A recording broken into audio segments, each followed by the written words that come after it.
នាព្រឹកថ្ងៃសៅរ៍10កើតខែផល្គុនឆ្នាំរោងឆស័កពុទ្ធសករាជ2568 ត្រឹមថ្ងៃទី8ខែមីនាឆ្នាំ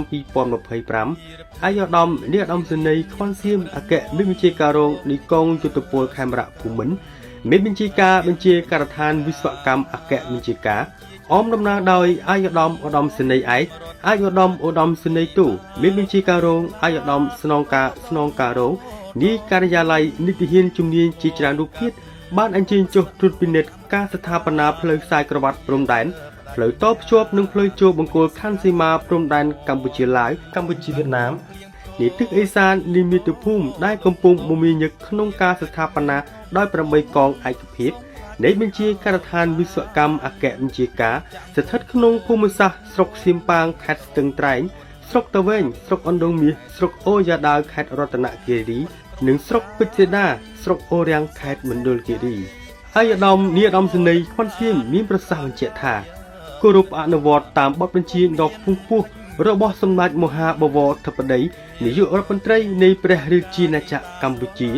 កងកម្លាំងវិស្វកម្មបានអនុវត្តភារកិច្ចយ៉ាងសកម្មក្នុងការកសាងបោះបង្គោលខណ្ឌសីមានិងស្ថាបនាផ្លូវស្ពាន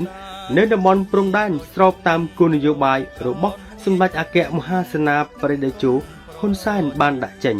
កសាងខ្សែព្រំដែនជាប់ជាមួយប្រទេសជិតខាងជាព្រំដែនសន្តិភាពមិត្តភាពសហប្រតិបត្តិការនិងការអភិវឌ្ឍប្រកបដោយចីរភាពដើរទន្ទឹមគ្នានឹងការកសាងខឿនការពិជាតិគឺប្រជាជនគឺជាគ្រឹះដ៏រឹងមាំមិនចេះរីងស្ងួតនិងជាសាកសេរស់ប្រកបដោយនិរន្តរភាពគម្រោងនេះបានដាក់ឲ្យដំណើរការក្រោមការចង្អុលបង្ហាញរបស់សម្ដេចមហាបវរធិបតីហ៊ុនម៉ាណែតនាយករដ្ឋមន្ត្រីនីតិកាលទី7នៃរដ្ឋសភាគឺជាគំនិតផ្ដួចផ្ដើមជាប្រវត្តិសាស្ត្រក្នុងគោលបំណងពង្រឹងហេដ្ឋារចនាសម្ព័ន្ធសំណង់នានានៅតំបន់ព្រំដែនរបស់កម្ពុជាជាមួយនឹងការកសាងខឿនការពារជាតិគឺជាប្រជាជននេះហើយគឺជារបងការពារព្រំដែនដ៏រឹងមាំនិងជាសាកសីរស់ប្រកបដោយប្រសិទ្ធភាពគម្រោងនេះផ្ដោតលើការកសាងផ្លូវព្រំដែនប្រវែងប្រមាណ250គីឡូម៉ែត្របានទទួលការរួមចំណែករបស់កម្ពុជាទូទាំងប្រទេសនិងអន្តរជាតិពីប្រជាជនចំនួន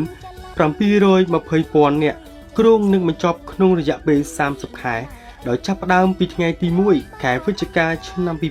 2024ក្នុងភូមិសាស្ត្រខេត្តមណ្ឌលគិរីនិងរតនគិរីដើម្បីបង្កើនការតភ្ជាប់ឲ្យកាន់តែល្អប្រសើរទូលំទូលាយ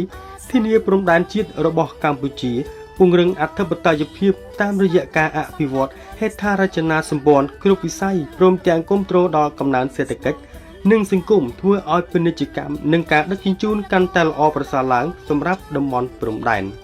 អាយឧត្តមនាយឧត្តមសេនីយ៍ខ្វាន់សៀមមានប្រសាសន៍បញ្ជាក់បន្ថែមថា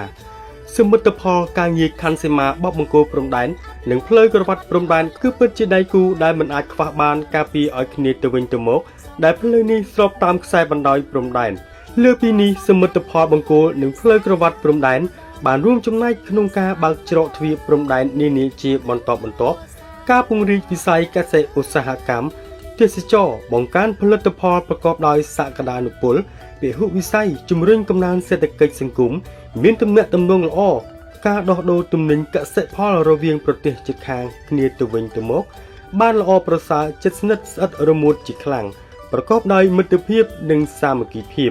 ផ្លូវខ្សែក្រវ៉ាត់ព្រំដែននិងបង្គោលព្រំដែននេះហើយដែលជាសំណង់យុទ្ធសាស្ត្រនិងប្រវត្តិសាស្ត្រមានគុណតម្លៃដ៏មហាសាលជំនួសឲ្យការធ្វើរបងដោយសម្ដេចមហាបវរធិបតីហ៊ុនម៉ាណែតនាយករដ្ឋមន្ត្រីនៃព្រះរាជាណាចក្រកម្ពុជាបានលើកឡើងថាការការពារទឹកដីគឺមិនមែនបង្កើតកងកម្លាំងប្រដាប់អាវុធនោះទេគឺត្រូវបង្កើនប្រជាពលរដ្ឋរស់នៅតាមព្រំដែនធ្វើជារបងប្រទេសដ៏រឹងមាំបំផុត